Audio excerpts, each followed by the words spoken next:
Uni High, in collaboration with WILL, presents the following special documentary. A lot of people assume that somehow, because you're an immigrant, it's as if you don't want the same things. I want food, I want shelter, I want a good place to lay my head. I want to be able to see my children grow up and have a good life, even though I don't have children now, but I want that for them. When you get down to the nitty-gritty, if you will, the only difference is that I might come from a land that speaks a different language, or I might eat different food, or I might have different customs and things like that. But that doesn't mean that we're so different that we cannot relate.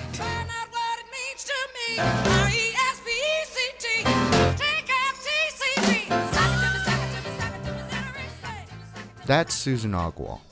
She and her family fled from Uganda and came to the United States when she was 7 years old. Now, she is a PhD student at the University of Illinois and has lived in Champaign-Urbana for most of her life. She's one of many who has started her life over in central Illinois. Champaign County is home to the largest foreign-born population in Illinois outside of the Chicago area. So we have about 1 in every 10 people in our community are foreign-born, about 1 in every 5 in Urbana, and 1 in 8 in Champaign. That's Gloria Yen, director at the University YMCA's New American Welcome Center. Champaign-Urbana has a long history of supporting immigrants and refugees, especially with the rise in refugee arrivals starting from the 1960s. To understand our community, it's important to understand its refugees and immigrants. They have a significant impact on the communities they immigrate to, and they represent larger changes and conflicts in the world beyond Champaign County. In an effort to share the stories of immigrants in our local community and explore the history and current state of immigration in the United States, University Laboratory High School students interviewed immigrants, refugees, asylum seekers, and allies in the Champaign-Urbana community. We proudly present their stories in Immigrants Journeys, Challenges and Opportunities in Champaign-Urbana. I'm Abraham Hahn. For most immigrants, the decision to leave their homes and come to the United States is not an easy one. Many come for the promise of a better life here. Things were getting really bad in Mexico. Even when I went to school and even when I had a good job, it was very difficult for us to make ends meet. It was really difficult to find jobs. It was really difficult. My main concern, I think, was safety. I was traveling from the state of Mexico, so that is outside of Mexico City, to Mexico City to go to school and to go to work. So I had to travel 2 hours in the morning, 2 hours every night to go back home. And I did that every single day. And I got robbed twice. And on the third time, I was on public transportation. This person just was taking money and taking everything from everybody else in the bus. And when he got to me, he just stared in my bag, and I could feel that he had something in my bag. And he said that he had a knife or a gun. I don't remember. But I could feel that he had something. And he said, "I'm just going to take your money and don't do anything." And I felt really brave. I was very angry because I had all my money from that week in my purse. So I was getting ready to turn around and confront him. And this sweet lady sitting in front of me, she just looked at me and she placed her hand on top of mine. And with her eyes, she said no. So because she did that, I didn't turn around. But I was so angry that he was just going to take my money because I needed that money for my kids. So I think that was the moment for me when I decided that I didn't want to stay there because I didn't want my kids to go through that. That was Lucia Maldonado, who came to Champaign-Urbana from Mexico in 1996. Others come because they are fleeing poverty, political unrest, and war. Here's Carmen Lure, who came to the U.S. in the 1980s, escaping the El Salvadorian Civil War. We often miss school, or unfortunately, our teachers, something will happen to them. And, we didn't have anyone to come and teach us because something had happened. So it wasn't like a normal school year for children while there's a war going on. Because, one day you wake up and your friend's gone, or your teacher's gone, or there wasn't electricity, there wasn't water. We couldn't drive because there was too much going on. Laura was still a teenager when her family escaped. It was very scary. It was very scary. I remember just packing, things in the luggage like clothing and a rosary. I guess I had not spoken about this in 30 years. There was a lot of chaos in the airport. And I just remember getting in the plane, and there were thousands of people at the airport just trying to get into airplanes. And there weren't enough spaces for everyone. And I remember my city was under siege that night, the night before I was supposed to leave. And a friend called my grandmother, because she was the one that took me to the airport. And he said, "Don't go, because they're burning all the cars that are going to the airport." And I think mine was the last plane to leave the country. I can't really remember. I was 15. I mean, El Salvador was my home. It's everything I knew. But when the war came to my town and saw my parents suffering and losing friends, coming to the United States felt safe. Approximately 30% of the foreign-born in Champaign-Urbana are undocumented. Because undocumented immigrants fear the potential repercussions of revealing their identities, we were not able to interview any. Instead, longtime Champaign resident Claire Zoke, who is a part of 2 local groups advocating for refugees and undocumented immigrants, explains.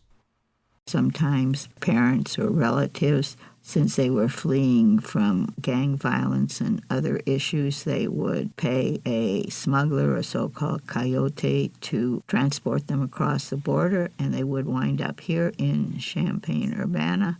And they do have a sponsor, somebody who they are staying with, but they have many needs. They sometimes have medical expenses. They need help with integrating in school. Urbana and Champaign are doing a pretty reasonable job. They are eligible for attending our public schools, and there are individuals there that are helping them, so that is good. But I mean, you come here as a 11, 12, 15, 17-year-old. You are maybe not very fluent in English if at all. It's a totally different culture. You maybe miss your friends back home. As Zoke says, once immigrants have arrived here in the U.S., they have much work to do to adapt to their new home. Lucia Maldonado now serves as a liaison between the Urbana School District and Latino parents, helping immigrants from Central America with everything from shopping to navigating the legal system. Here's Maldonado reminiscing about her own immigrant experience coming from Mexico to the U.S. I didn't know any English when I moved here, not being able to communicate, not knowing anybody else in the community, not knowing anything about the culture and the customs, and not even knowing the community. It was very scary. It was very difficult. And I guess it's a little bit more scary when you have kids, when you have somebody depending on you. The first time that the bus picked up my daughter, I was terrified because I didn't know how they were going to figure out where to drop her off. And she didn't know any English, and she was 3 years old, so I didn't know if she was going to be able to explain. I got sick 3 or 4 months after I moved here, pretty sick actually, and not being able to communicate with doctors and having to use somebody else to go with me. It was so embarrassing, and I felt so powerless over everything. Every time I wanted to go to the school to ask how my kids were going, I couldn't do it because their teachers couldn't speak Spanish. They couldn't communicate with me. And sometimes you find people that really kind of like make an effort to help you understand, but most people were so busy that they really didn't take the time. So it was hard. For new arrivals, trying to find work and a permanent home can make finding time for learning English challenging. Here's Maldonado again. Many of them come here with the idea of just getting a job and creating a better future for their kids. Most of them are families. Most of the families that we have in Urbana are families who moved here with their children when their children or some of their children were babies or very young. So the adults work so much. Most of them or many of them have 2 jobs. They don't really have a lot of time and the luxury to take days off so they can go to school and they can learn their language. I think that's been one of the most difficult things for many of the families that we have, that they focus so much on work that they haven't really spent a lot of time learning the language, which makes things more difficult for them. I think it's great that in the community now we have different groups, churches and community groups and others that are trying to open up opportunities for people to learn English. So it gives you more options to adapt your schedule so you can go learn. But it's the same challenges. I mean, when I look at a family that just arrived last month with children, when I look at them, when I look at the whole picture, I can almost see myself 20-something years ago. The same fears, even when now the community is really big and they have a lot of people around them that speak the same language and can actually guide them through the process or put them in the right direction to resources. At the end of the day, you go home and it's the same fear and it's the same sadness because you're away from your country and it's the same challenges. And you have to deal with the fact that many of them are not going to be able to go back to their home country and getting your children adjust to just being alone after they lived close to family members in Mexico or some other country. And here you have to get used to do everything alone. The year before coming to the U.S., Urbana resident and PhD student Susan Ogwal lived in a refugee camp in Kenya. Her family had fled their home in Uganda because of a military coup. Here, Ogwal describes how she learned English after coming to the United States. I was very aware that I was in a new place. Some of the earliest memories I remember were noticing that we spoke English at school and then at home, speaking in my home language. I can remember my mom taking us to the library to learn American English through tapes. She would borrow books and she would buy tapes, and we would learn English that way, practice our English that way. I remember there's a song that I'm still looking for to this day. It goes something like, do you speak English? Do you speak English? Yes, but just a little bit. Do you speak English? Do you speak English? Yes, but just a little bit. So it was in those little moments that we literally learned how to speak American English. The other thing that I remember is watching TV. Sesame Street became our best friend. Not that we didn't know the alphabet or anything like that, but it was just different. So we would always have either the news on and listening to the news, or we would always have some kind of children's program on. For immigrants, learning English makes it possible for them to access many community resources and to function in everyday life. Bob Kirby, who teaches English as a second language to immigrants through a program run via the First Presbyterian Church in Champaign, describes. To get a job or to do anything almost, you got to have English. I mean, without English, you can't complete a form to open a bank account. I mean, just not much you can do. You may not even know how to call 911 or how to get help. So, for example, an immigrant person of color being called by the police, being afraid, going the other way. Maybe the police says stop or hold it. I don't know what hold it means. And they're scared, and if they were at home, it would mean they were going to get shot in the head if they stopped, and so they don't, and they have a big problem. Jobs are also a common struggle for immigrants. Here's Alexandra Van Dorn, co-founder of the local refugee support group 3 Spinners, which is no longer actively operating as of 2020. There are many people that come here with very advanced degrees that are doctors, that are experts in agriculture, or things like that, and their degrees don't mean anything here as far as our system works, and they have to start all over. They work in restaurants, they work cleaning houses, things like that.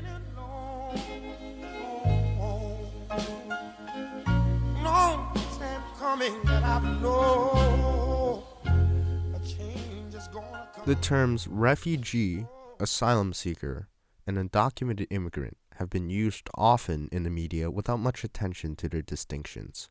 The United Nations definition of a refugee is someone who is fleeing conflict or persecution. An asylum seeker is a person in a similar circumstance, but whose request for sanctuary in another country has not yet been processed. An undocumented immigrant is a person who lacks the legal right to stay in the country where they reside. Immigration is an often costly, time-consuming, and complicated process. The patchwork of immigration laws and court rulings in recent decades have only made it more difficult. This trend, plus a perceived rise in undocumented immigration, has led to calls for immigration reform on both sides of the aisle. But no major immigration legislation has passed since the Immigration and Reform Act of 1986, which created penalties for employers who hire undocumented immigrants. The immigration process was not always this complicated. At Ellis Island, for example, there were few restrictions on immigration, with health being the only requirement. It was a fairly simple process to get into the country, even up until a few decades ago. Ricardo Diaz, an immigrant from Mexico, recalls. Things were very different than today in that we could go back and forth. And yes, there were papers, but it was not a big deal. And especially because my mom had papers, and so things moved back and forth easily. Today, however, asylum claims typically take 2 years to process. While claims are under review, asylum seekers receive work permits and a social security number. However, in 2016, just under half of asylum requests were approved, and the approval rate decreased to 31% in 2019. The process is complex, and some immigrants, especially children, may not have anyone to explain the intricacies of the system. Here's Maldonado.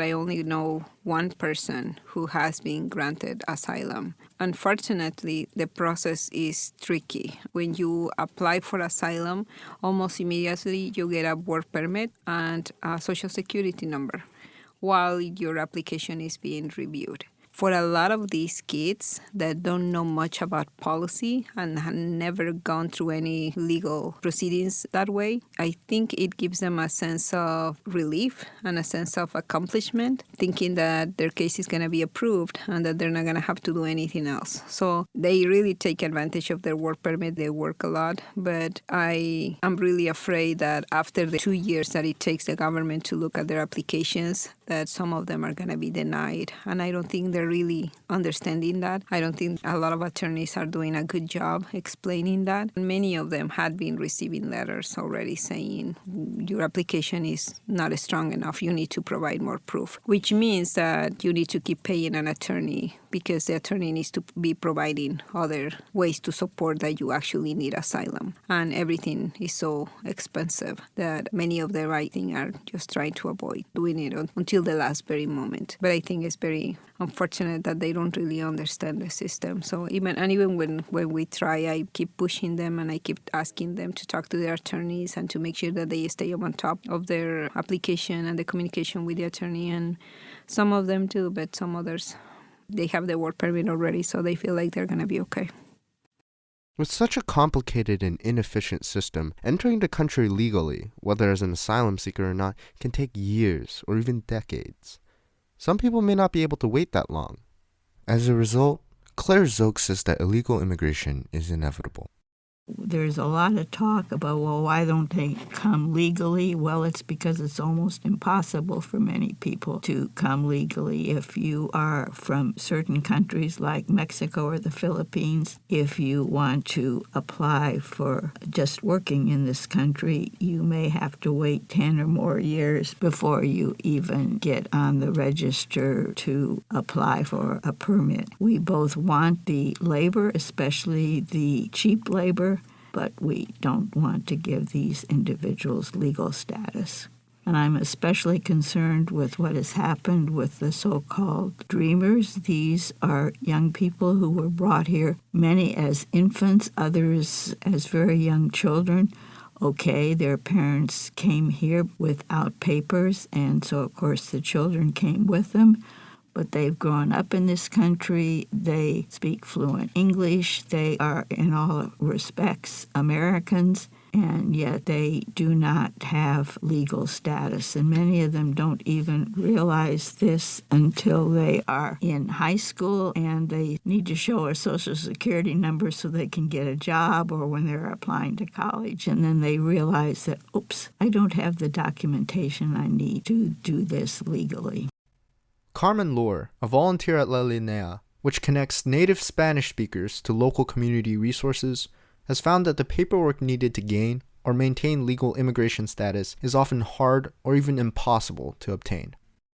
A lot of immigrants don't even have their birth certificates. So you can come to a country where you need work permit and to show who you are if you don't have a birth certificate or a license or any of that. See, we had all of those things. We were lucky to present all the papers that we needed. Other immigrants didn't even have birth certificates. And the vetting process for immigrants, especially refugees, is substantial and lengthy. Bob Kirby has seen the challenges his ESL students face. The process refugees go through is extensive. I don't know how you could do any more vetting of people and checking of people than you have to go through to have refugee status here. The immigrant family immigration and diversity immigration is still extensive. I mean, it's not. I don't think it's as extensive as coming through the refugee program, but it's extensive. So we're getting the healthiest, best checked, easiest people in the world. Once legal status is obtained, visas and work permits must be kept up to date. For many immigrants, the process is arduous and time-consuming, compounded by an overloaded court system. Carmen Lohr saw this during her journey from El Salvador 30 years ago. It was awful.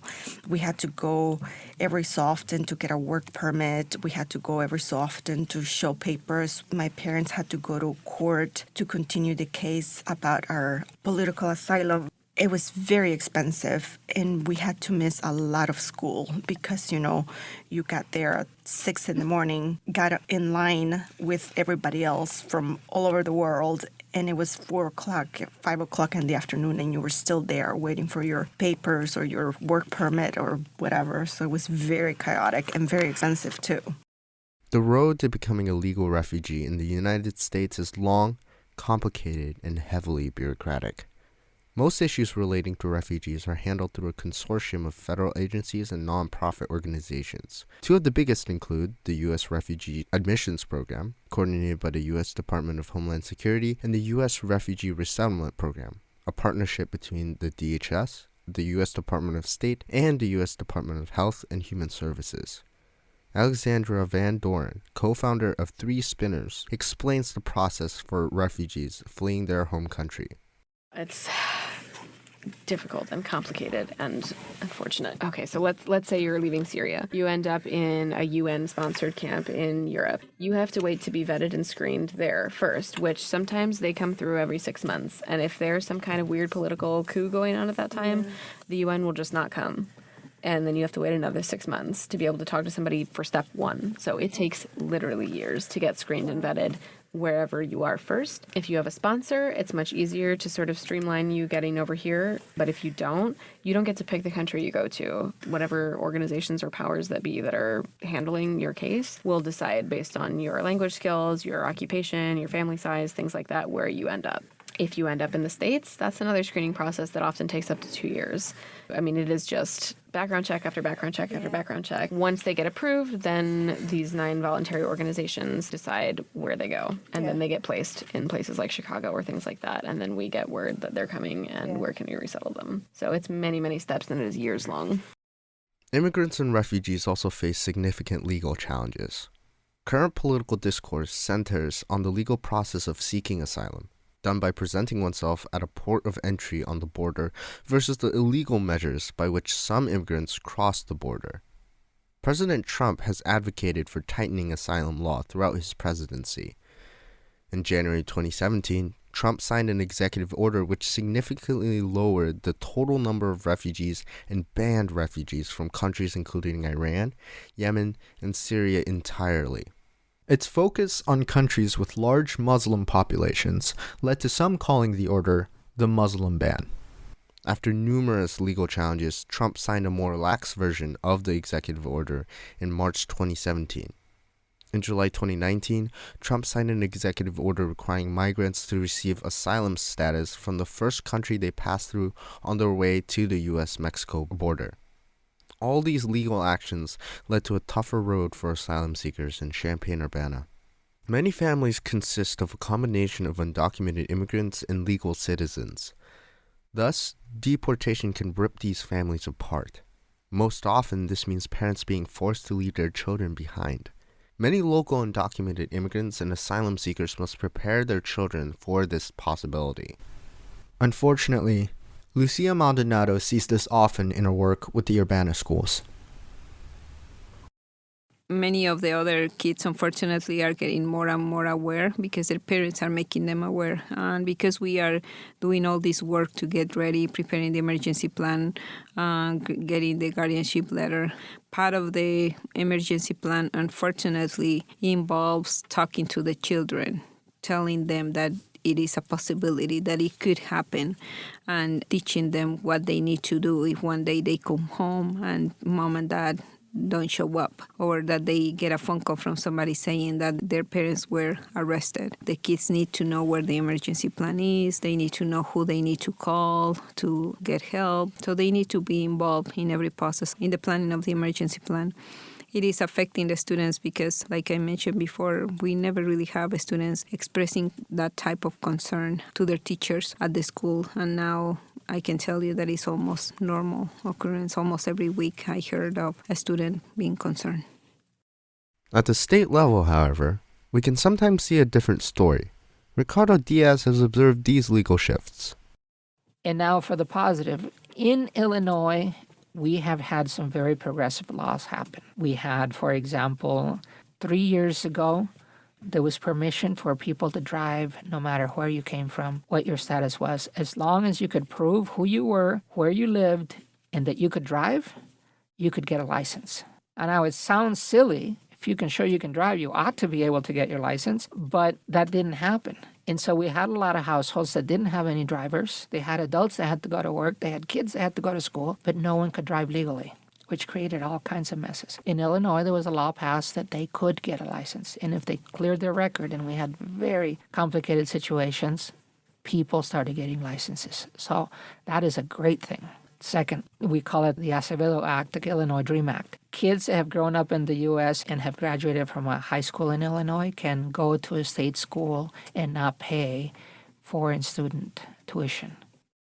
In response to President Trump's orders restricting immigration, Illinois Governor J.B. Pritzker signed a series of laws in June 2019, including one that enabled undocumented college students access to state financial aid. I need a dollar, that's what I need. Hey, hey. Well, I need a dollar, that's what I need. Visas are one avenue to legal immigration, enabling the holder to remain in the country for a set period of time, ranging from a few months to a few years. However, they can be tough to obtain and tougher to keep. There are 81 types of visas, and each has its own requirements and criteria. For most non-tourist visas, or visas that allow the holder to stay for a period of years and work while in the country, applicants must be sponsored by an employer or a family member, meaning they must already have connections in the country. Many immigrants come on temporary visas, hoping to be granted permanent residency via a green card. However, their chances are slim. In 2018, the United States issued over 9 million non-immigrant visas, and only about 500,000 immigrant visas. But living with a visa can cause uncertainty. Gloria Yen, director at the YMCA's New American Welcome Center, recalls her father's experience when he immigrated to the U.S. from Taiwan. So my dad initially came here on a student visa. He came to do a master's in mathematics at DePaul University in Chicago, Illinois. And after he graduated, he was employed on a work-based visa, and he worked for maybe 1 or 2 years. And during the whole time, he was trying to get his employer to sponsor him for a green card. And that was a challenging process. And there were times when my parents didn't know whether or not they would be able to stay and remain in the States, or if they would need to return to Taiwan. The history of immigration in the United States displays a non-linear but gradual acceptance of foreigners. Two major landmarks in immigration law were the Immigration Acts of 1924 and 1965. The first, in 1924, instituted a quota that limited the number of immigrants who could enter the country based on nationality. These quotas favored immigrants from Western and Northern Europe. 45 years later, the Immigration and Naturalization Act of 1965 was passed, abolishing the 1924 quotas. The act had an immediate and lasting impact on the immigration policy of the United States in that it focused on allowing families to immigrate together and allowed more immigrants into the country in general. Meanwhile, our country's current system for dealing with refugees arrived via the Refugee Act of 1980, which was passed unanimously by the Senate and signed by President Jimmy Carter in the wake of the Vietnam War. The act raised the ceiling for the number of refugees admitted per fiscal year to 50,000 and resulted in the creation of the Office of Refugee Resettlement. More importantly, the Refugee Act provided the basis for virtually all modern American programs relating to refugees. Since 1980, the Refugee Act has evolved to meet the changing needs of the global and domestic situation.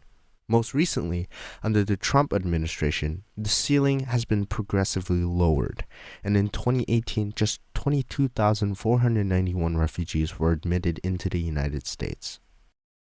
We can't talk about immigration today without mentioning a powerful body in the current national immigration debate, the U.S. Immigrations and Customs Enforcement, more commonly known as ICE. Established by President George W. Bush in 2003, ICE enforces U.S. immigration laws and has the power to detain and remove illegal immigrants from the country. Some activists, like Mike Doyle, the former executive director of the University YMCA, criticize ICE and its actions. There was a program started by President Bush called Secure Communities. The concept behind it was that, we don't mind immigrants being here, undocumented immigrants being here, but it's those criminals who are here that we want to get rid of. And so what we're going to do under Secure Communities is identify the immigrant criminals, and then we're going to ship them out of the country. So that was the idea behind it. The truth of the matter was, as happened around the country, is really that people were getting picked up, whether they had a criminal record or not, and they were being turned over to ICE and deported. The program was a voluntary program where local sheriffs or chiefs of police would agree that when they stopped someone and realized they weren't a U.S. citizen, that they would take their fingerprints and they would send them off to ICE. ICE would then run it against a database and come down and pick up people if they had a criminal record. The actual program operated where anyone who was picked up by the local police, ICE came down and took them away. The Secure Communities program ended in 2014 due to concerns about repeated violations of the Fourth Amendment. It was initially replaced during the Obama administration by the Priority Enforcement Program in 2015, which focused on detaining a narrow range of undocumented immigrants. However, the Trump administration reinstated Secure Communities in 2017.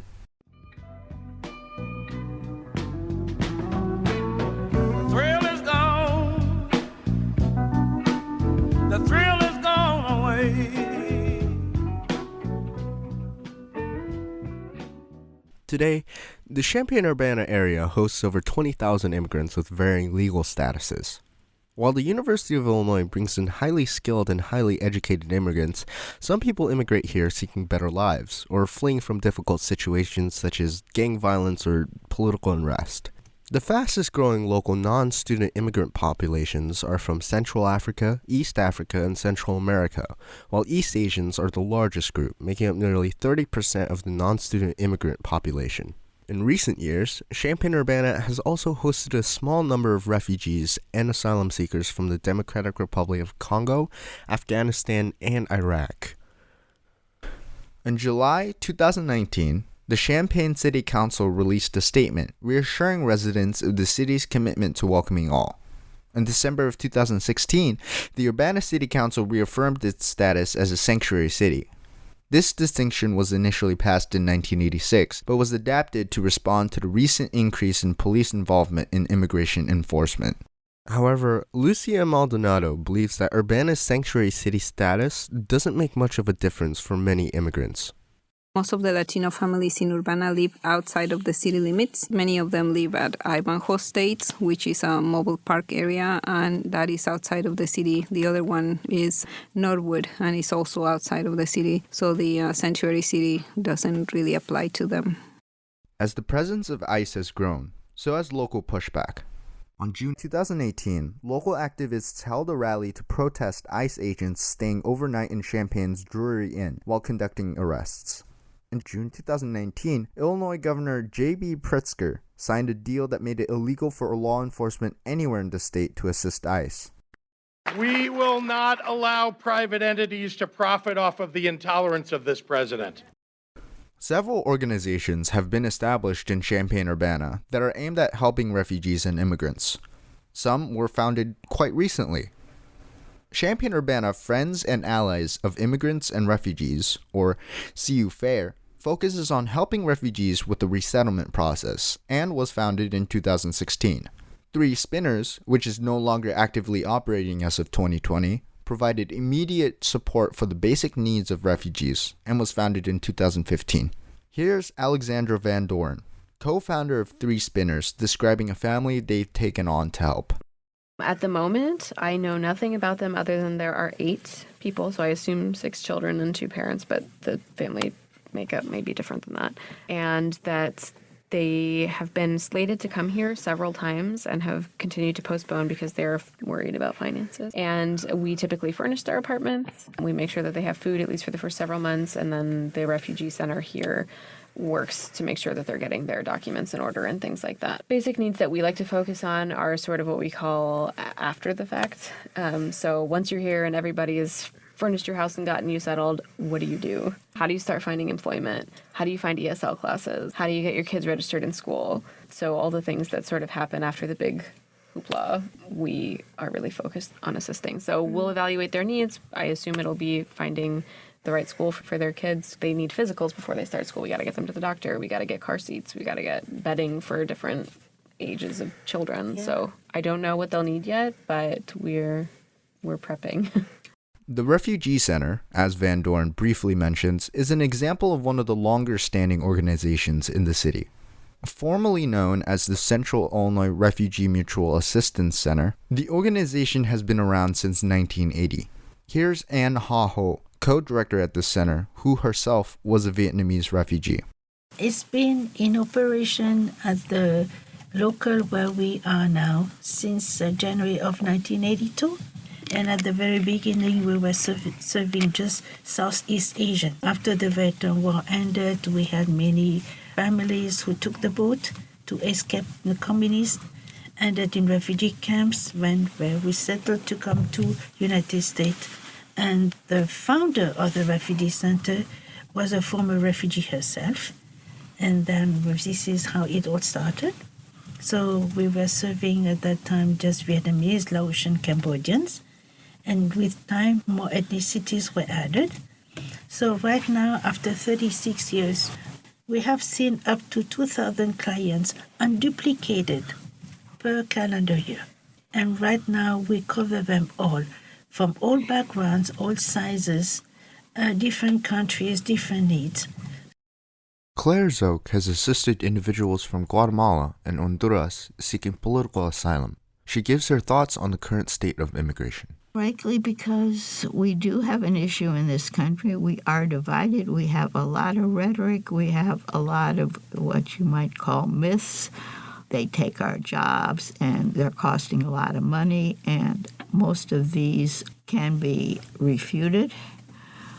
And I think that I find it rather disturbing, some of the rhetoric.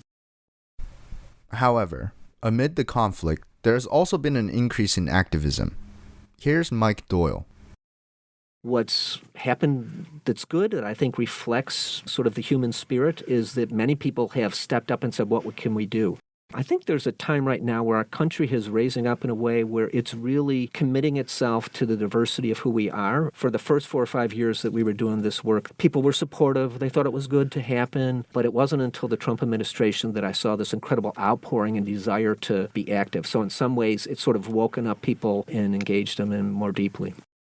The journey of an immigrant is often difficult, frustrating, and heartbreaking. So what exactly inspires people to become involved in the work of helping them transition? Mike Doyle describes the rewards of helping immigrants through the acclimation process. For me, it's seeing the joy that people have when they feel like they have control of their life. For all of us, there's this challenge where there's large institutions that seem to impact our lives, whether it's the cable company or the hospital or the utilities. And so when people are empowered and they realize I'm in control of my life, it's a really special feeling, I think, for people when they go from the sense of powerlessness and hopelessness to a place where they feel like they're in control of their life again. So that, for me, is the joy of seeing someone's face when that happens and it comes to their realization. Even though there's been a recent rise in support of immigrants, refugees, and asylum seekers, some people in Champaign-Urbana have been involved in this work for decades. In the 1980s, the sanctuary movement was a direct response to the United States passing policies that made it more difficult for Central Americans to obtain asylum. The movement provided shelter and safety for the Central Americans fleeing conflict in their home countries. Churches in Champaign and Urbana also took part in this national movement. Father Tom Royer served as pastor at Champaign's St. Mary's Catholic Church from 1973 to his retirement in 2011. During those decades, he's established a strong sister relationship with the town of Cavalera, El Salvador, and committed himself to international social justice issues and advocated for Champaign area immigrants. He describes his experiences working in a hospital where he learned from the immigrants he treated and how those people drew him closer to the cause. What happened in '73, there was a coup in Chile, and so there were some refugees as a result of that military coup. And there was a family that came to Champaign, the Gallardo family. And so I became involved in the efforts to help resettle the family from Chile. And then after that, along with a couple of other Protestant ministers, we began the sanctuary program. So we became involved in a ministry down at the border ministry down at the Mexican-U.S. border. Then the next stop for us was that we became part of a sister community relationship in El Salvador. Beliefs, whether religious, moral, or otherwise, are a driving factor in the altruistic work that people do. Bob Kirby explains the role that his Christian faith had in his hands-on involvement with the refugee crisis. Well, I'm a Christian, and there's, first of all, the Old Testament that we believe in that talks about the importance of welcoming the stranger. I mean, it's kind of the second most common theme in the whole Old Testament of the Bible. And then in the New Testament, we're kind of mandated to serve the vulnerable in the community, the people who most need a helping hand. So that makes it pretty easy. Some have said the Bible is the ultimate immigration handbook, that you don't need to know too much more about it from an attitude perspective than what's there. Helping immigrants can be beneficial for everyone involved. Kirby describes his work in teaching English classes for those learning it as a second language, and the things that the students taught him in turn. Because of some other life experiences, I thought it would be nice to learn to teach people English. And my idea was to teach illiterate adults English, to help them with English, because I have had some experiences with people in that category. I know how difficult life can be for them if they can't read very well or write very well. So I did some training in teaching ESL and volunteered in some ESL classes where I met a lot of new immigrants and refugees for the first time. And my first one-on-one student was a man from Mexico who had some English and had been in the States a while, but he had an amazing immigrant story, and kind of one of those stories that you talk about if you're an American, about being responsible and working hard and making your way and getting ahead and doing all those things. So he wanted some help because he wanted to open his own business. So he was pretty high-level English, and again, he and his family had already adapted pretty well. But it was very inspiring, the things I learned from him, just from the standpoint of the things he had overcome, his motivation, what his background was and his history. Over the years, Father Tom Royer has helped foster a connection between settlements in El Salvador and Champaign, Illinois. I thought I would go for one time to show up. And how do you explain this? It's just kind of what happens. It's a matter of the heart. Last August, I went down for my 28th trip. So something got hold of me. I remember there was a Jesuit priest who said, talking about his experience, he says, you meet the people, and we're talking about the suffering poor of El Salvador. You meet the people, you fall in love, and you're doomed.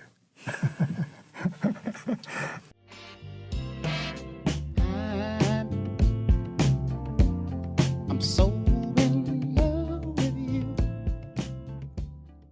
Celebrating the variety of perspectives that immigrants bring with them can broaden our own understanding of other cultures and enriches our own culture in turn. Father Tom Royer believes that we can discover common ground with all people and learn from them, especially the poor, humble, and sidelined. In the Old Testament, the prophet spoke of the Anahuim, and that would be the broken nobodies. And when you take a look at his life, Jesus was an Anahuim. He represented the unnoticed nobodies.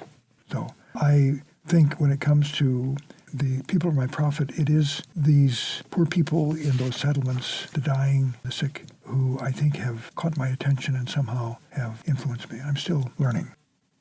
Many people have been inspired to help the growing number of immigrants in the community.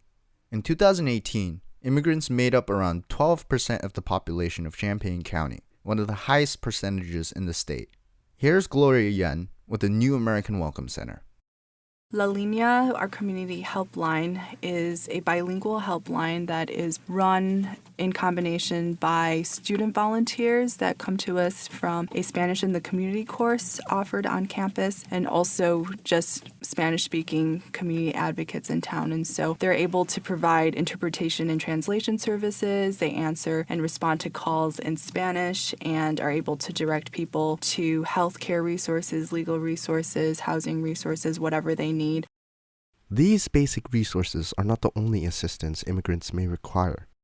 One of the areas that immigrants in our community primarily need help around is with regard to affordable and accessible legal services. So we have one local legal nonprofit that concentrates on immigration that is in Champaign. They're called the Immigration Project. Their central office is actually based out of Bloomington, and they deal with a lot of different cases, from helping people get T visas and U visas, which are for victims of domestic violence, sexual assault, and trafficking, to helping people petition for green cards and for family members to come over, to applying for citizenship, things like that. Yen and a colleague from the New American Welcome Center have spent over 500 hours to become a legal immigration representative recognized by the U.S. Department of Justice, and has been giving legal advice to those who call. Mike Doyle has noticed an overall growing sense of community amongst immigration advocates, especially thanks to the University YMCA, which helped a group of students found the CU Immigration Forum several years ago. These students spent a summer talking with people who work with local immigrants. One of the things that struck them is, gee, there's all these people doing work with immigrants, but they often don't know each other, aren't aware of the work that each other's doing. So they brought those folks together and just said, let's have a forum where we can start sharing and meeting on a monthly basis. Out of that grew CU Immigration Forum. So I think in some ways the Y helped to begin that consolidation of effort in the community, really bringing together and sort of combining their efforts. Communities like the one Mike Doyle describes create opportunities for the members to learn from one another and gain new perspectives. Here's Gloria Yen talking about one realization she had. I know that social studies-wise, when I was in elementary school and middle school, a lot of the teaching emphasized kind of the melting pot of the American experience, with a lot of different immigrants coming and blending their cultures together. I think that what I've come to appreciate over the past several years is taking time to better appreciate the richness, diversity, and kind of unique perspectives that each culture brings to the table. It doesn't have to be a melting pot. Not everything has to be mixed and blended together. People can preserve their national identities and cultural selves without having to necessarily assimilate to what people perceive as a model American citizen. Even as immigrant communities strengthen, many residents see the current political climate as deeply harmful to both individuals and communities. Lucia Maldonado recalls seeing visible changes in the environment at Urbana High School, where she serves as a liaison between the school and Latino parents. It's very clear to us how bad this political climate is affecting everybody, but especially immigrants. We have students coming into the school, talking to teachers and talking to social workers about their fears for deportation or their fears for their parents being picked up by immigration. That didn't happen before. Things are very different. And we see that with adults and we see that with children too, which is very unfortunate. Kids should be able to focus on their schoolwork and on their learning. And instead, part of their mind is always focused on fear. Mike Doyle recalls a specific incident which ignited local activism. There was a particular case of a woman who was here. She was undocumented. She was single parent, had 3 kids here. It was a Saturday, and she was going to pick up her son, who was at soccer practice, and she got in a little fender bender. No big damage, but the person she had the fender bender with was a local police officer. When she took out her driver's license to exchange information with him, he saw that it was a Mexican ID she had. He called the police. The police came. They took her off to jail and locked her up. Her child sat at soccer practice not knowing what happened to her. The child's coach had to take care of the child to get him to relatives. She sat in the county jail this was a Saturday. She did not get out of there until Wednesday, and it was only after members of CU Immigration Forum went to the sheriff and said, you can't hold her more than 48 hours even under this program. You're violating the law, and actually pressured him to release her. She had no criminal record whatsoever. That case, because it was so powerful, really mobilized the community around this isn't the way the program was supposed to work. The situation led to a meeting with the sheriff. Oftentimes, people with power don't respond right away, so you have to do something to get their attention. That's where something like a protest or a big meeting, in the case with the sheriff, we invited him to a forum, and it was at the Champaign Library, and there were probably 150 to 200 people there. I think it opened his eyes. It wasn't rowdy, but he was shocked at how many people cared about it. The sheriff in Mike Doyle's story saw a different perspective when he came to the forum. Father Tom Royer believes that sort of communication is necessary to open people's minds. He finds that oftentimes people don't understand the reasons why an immigrant may come to America, and how decisions made in the United States affect communities like the one in El Salvador that he visits for relief and ministry. They don't want to leave their home, but they're here because of necessity.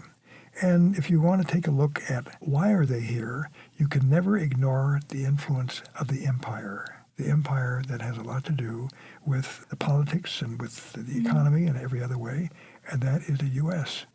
And I think that some of the very serious causes of bombings and military sweeps that are going on up in my mountain community are based on decisions made in this country.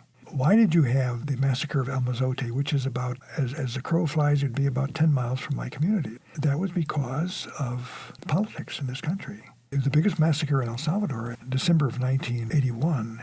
That was because a president decided that we needed to deal with the communist threat south of the border. Those are life-death decisions are being made by the political system of this country.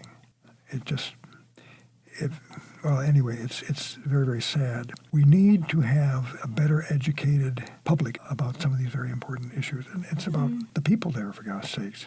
What do you think people should know about the immigrant? That they're people. For you rush to judge me. Walk a mile in my blue. Over the years, as more immigrants have come to the United States, Susan Ogwell has seen the African community grow in the Champaign-Urbana area. By the time my dad graduated, we had what we call at Orchard Downs Community.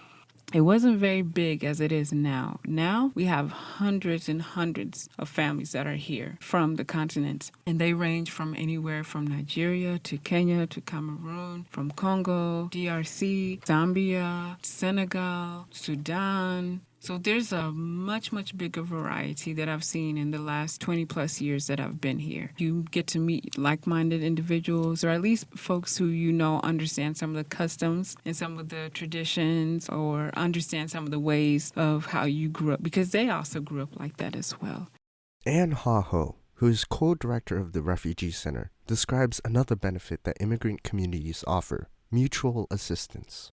The Vietnamese community is just a Vietnamese community, and because I am Vietnamese myself, I have to admit that we provide a lot of help. My husband sees a patient at home all the time. He also is part of a free clinic, so whoever is in need of medical attention, either they come to our home or they go to the free clinic.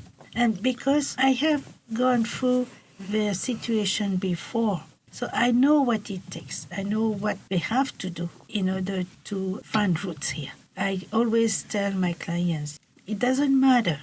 We all have a story to tell. But just remember one thing, each story has to have some truth. So take the good of this country, keep the good of our culture, but don't try to become someone you are not.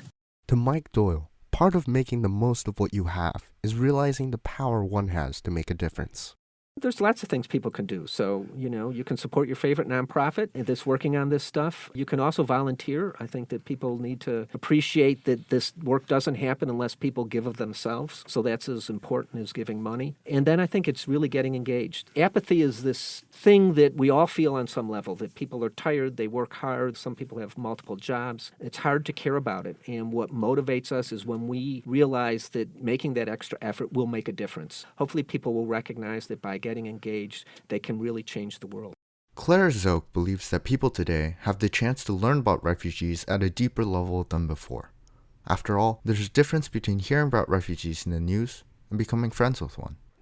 I think one of the main benefits in the sanctuary movement and these other movements that have been part of the Champaign-Urbana community for many years has simply been that people get to know immigrants, refugees on a one-to-one personal basis and find out that they have the same hopes and dreams as we do. It's one thing to help them with the material need. It's maybe just as important to play basketball with them or invite them over for a family dinner. Immigration organizations are striving to spread this key message to both immigrants and non-immigrants alike as they work to help immigrants settle into their new lives in the United States of America. Immigration, as you have probably realized by now, is a nuanced topic to say the least. If you're curious about the role you can play in the lives of immigrants in Central Illinois, local organizations are a great way to learn more. CU Fair helps immigrants establish a place in America by helping them find jobs and homes, for example. La Linea, a program of the University of Illinois YMCA, provides resources ranging from childcare to legal assistance. The Refugee Center is known for the range of services it provides to immigrants, including translation, counseling, and legal assistance. You can go to our website for direct links to these organizations' websites, as well as further information and resources about immigration. And finally, here's Father Tom Royer with one more piece of advice.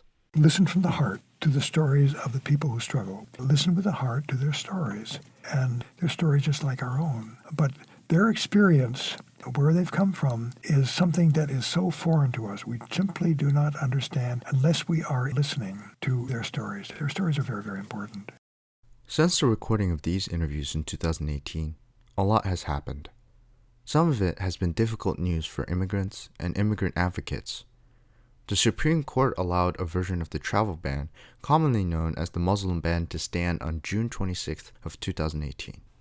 A record 35-day government shutdown began in December of 2019 because Congress refused to give Trump the funding he wanted for the Mexico border wall. In June 2020, in the midst of the coronavirus pandemic, Trump instituted visa suspensions that would go until the end of the year. The Migration Policy Institute estimates that 167,000 workers and their dependents would be blocked between July 1st and December 31st. There are still some bright spots. On June 18 of 2020, the Supreme Court blocked the Trump administration's efforts to dismantle DACA, and work has continued locally as well. For example, in 2019, the University YMCA's New American Welcome Center was accredited by the Department of Justice to provide immigrants with legal representation. Gloria Yen, who you heard in this documentary, is one of these legal representatives. Three Spinners has dissolved, but Champaign-Urbana's local organizations have continued to support immigrants and help them stay aware of any legal developments, even during the pandemic. One great example is the Immigration Project, which distributed $20,000 in cash assistance to immigrant families who did not receive federal COVID-19 relief payments in May. The new Biden administration, inaugurated in January 2021, is a strong contrast to the previous administration in terms of attitudes to immigration, and activists are hopeful that policies will improve. We bring our final update with a heavy heart. During the making of this documentary, Claire Zook died from complications related to COVID. We send our warmest condolences to her family, and we are honored and grateful to have met her. Though much has changed over the years, the work of immigrant advocates has persevered with the same spirit that you heard in this documentary. I'm Abraham Hahn. Thank you for listening to Immigrants Journeys, Challenges and Opportunities in Champaign-Urbana. The program was produced by myself, Abraham Hahn, Annette Lee, and Natalie Stein, with special help from Lawrence Turitza and Edward Kong, as well as additional help from Pomona Carrington-Hoekstra, Noel Chi, Don Choi, Solomia Jaman, Keshav Gandhi, Zara Hashhash, Zona Hernyak, Colin Jung, Ali Kim, Annika Kimi, Emmy Laux, Betty Nguyen, Anna Andrichkova, Elijah Song, Zhao Han Sun, Maggie Tewksbury, and Jonathan Yu. Interviews were conducted by the Uni High class of 2022 and members of the Uni High oral history team. Stories were contributed by Ricardo Diaz, Mike Doyle, An Ha Ho, Bob Kirby, Carmen Luer, Lucia Maldonado, Ben Mueller, Susan Ogwal, Tom Royer, Claire Zook, Alexander Van Doren, and Gloria Yen. The program was directed by University Laboratory High School teacher Melissa Shepline, with technical support from Jason Croft and Steve Moore, marketing support from Liz Murray and Samantha Shargi, and Kimberly Cronick for editorial support.